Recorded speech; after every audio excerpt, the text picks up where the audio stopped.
प्रभु के बिन कोई ना मारो है, नाथ मोए तेरो ही सहारो है।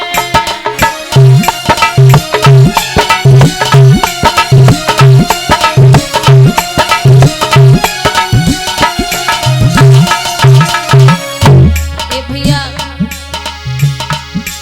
ए आसहती बा द्रौपदी को, हे पांच पति मेरे बलधारी,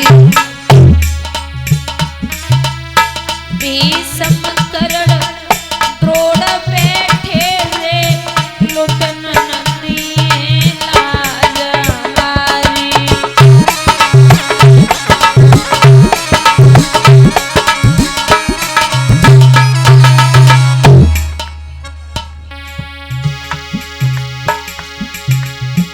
आस छूट गई दुनिया की,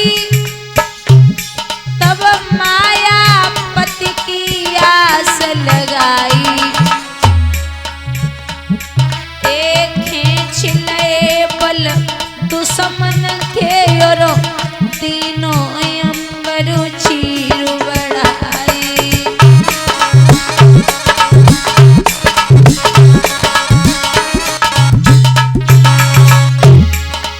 दादा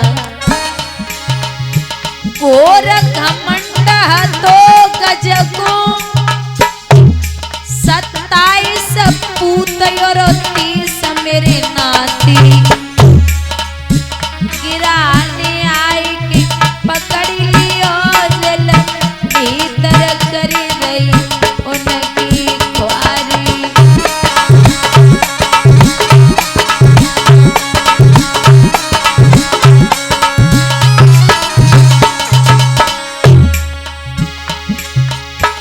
चौबरी सूड़ी रही जलयू पर, तब यू नार सो टेर लगाए।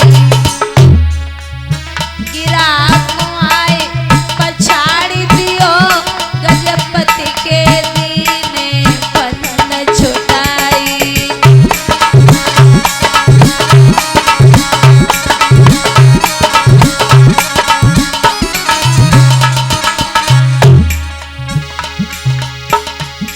प्रहलाद को आसहती मन में, मोय चाहती बहुत मेरी महतारी। जहर दियो जब छोना खो, तब मन में दुखित भये अति भारी।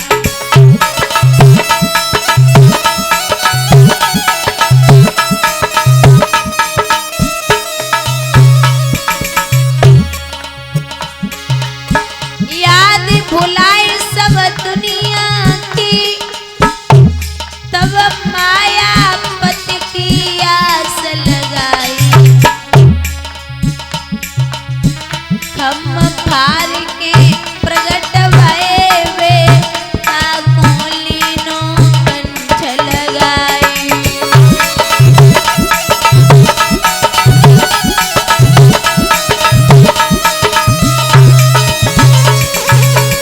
इसलिए प्रभु के बिन कोई ना मारो है, नाथ मोए तेरो ही सहारो है।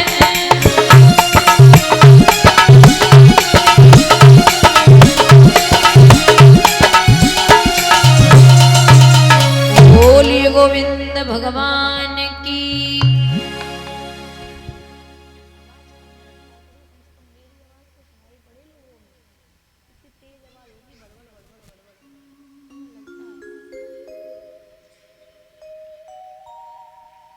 बोली वृंदावन बिहारी लाल की। आदरणीय समुख श्रोता बंधु, आदर के बुजुर्गों, प्यार करने को बच्चों,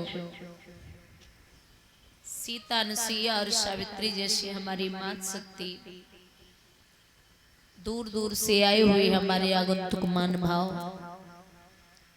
कथा पांडाल में बैठे हुई पवित्र आत्माएं, अर्चनी पूजनी वंदनी हमारे सतगुरुदेव भगवान एवं इस पावन भूमि को पवित्र करने वाली हमारे भगवान स्वरूप संतगण, आज इस पावन ग्राम में पावन धरती पर कथा का द्वितीय दिवस है, दूसरा दिन है। भगवान की चर्चाएं सुनते हुए आ रहे हो। अभी हमारे सम्माननीय बड़े भ्राता जी बड़ी पावन चर्चा श्रवण करा रहे थे महाभारत की। महाराज श्री सूत जी वर्णन करते हैं सौनकादिक ऋषियों, और ये सत्यता है कि पहले के जमाने में एक जगह महाभारत हुआ था कुरुक्षेत्र में, लेकिन अब महाभारत हर घर में और गांव-गांव में है। और महाभारत की मेन नींव जो है वो है द्वेष और अहंकार। हमें खूब पता है कि सामने वाली जमीन अपनी ना है। आजकल आप यहाँ बुजुर्ग हैं, आप हमसे ज्यादा दुनिया देख चुके हैं। आपको पता है कि जरा सी बात पे लड़ाइयाँ होती हैं, और बस इतनी सी लड़ाई है कि किसी ने किसी की एक छोटी सी मेड़ काट दी तो लड़ाई शुरू हो गई, परिवार विनाश हो गए। लेकिन लोगों ने केस, लड़ाई झगड़े, अदालत, कचहरी कुछ छोड़ा नहीं। ये बर्बादी के लक्षण है।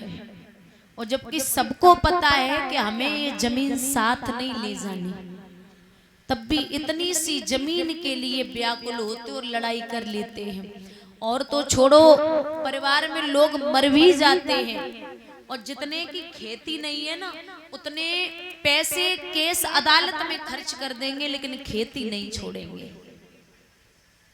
आप लड़िए न्याय के प्रति। अगर आप बेईमानी पे उतरे हैं और परिवार विनाश के रास्ते पे जा रहा है, तो आप अपनी आने वाली पीढ़ियों को भी समझा के जाना कि लड़ना नहीं है।